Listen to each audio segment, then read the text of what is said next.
Welcome back. As we've been discussing the London Business School's presentation on the impact that COVID-19 has got on the world, I bring you to section 4, its final section, on the macroeconomic policies. Now, what's amazing for me is as I look through and understand what the health policies and the health expenditure is, here's the bottom line. It is an expensive exercise for all of mankind to respond, to suppress, and to mitigate the risks that COVID-19 has got on the world. And for that reason, we have got to better equip ourselves to know in advance, well, quite frankly, who's sick. And the key to understanding what it means to self-assess is to self-test. Because if someone's able to self-test, they're able to self-govern. They're able to, in fact, self-quarantine and self-manage their ailments, so to, in fact, spare the medical frontrunners, the first line of responders, and spare the infrastructure in the hospitals and the medical care infrastructures so that you can, in fact, take care of yourself.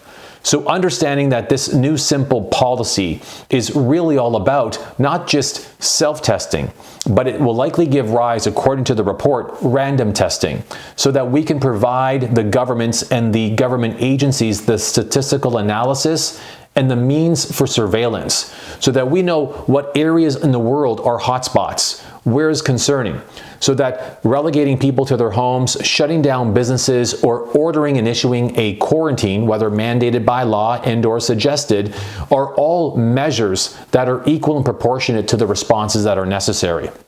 So, according to the report, what is very notable is that there's a need to use standard statistical methods to infer the household characteristics most likely to predict whether someone is infected or not in the whole population. This also gives rise to another incredible insight, that testing is not only important for just you or I, and not only just perhaps on a weekly basis or when you don't feel well.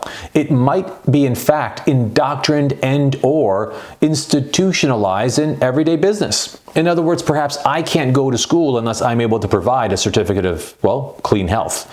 Perhaps places of employment might see it as a risk to not only their employees, but also their operations should a staff member show up to work infected without a clear bill of health. And so what we see is a whole new standard of existing in workplaces and places of business and of schooling and education, that providing a clear bill of health will be important on a regular basis. But the second area is the medical professional world, where they're exposed so often, so consistently, that testing themselves on a daily basis almost sounds as though it's not enough.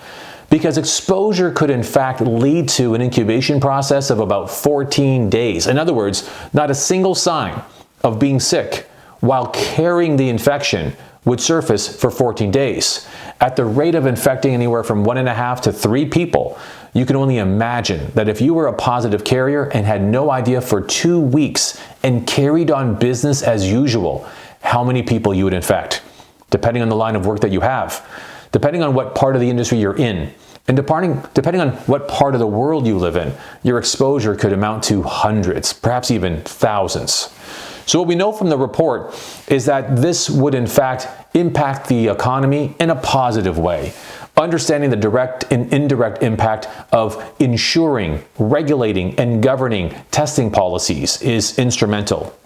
What we also know is that this will lead to flattening the curve on infection, but also the recessionary impact that the COVID-19 virus has got. Testing is the future, and it is important for us to embrace that new reality.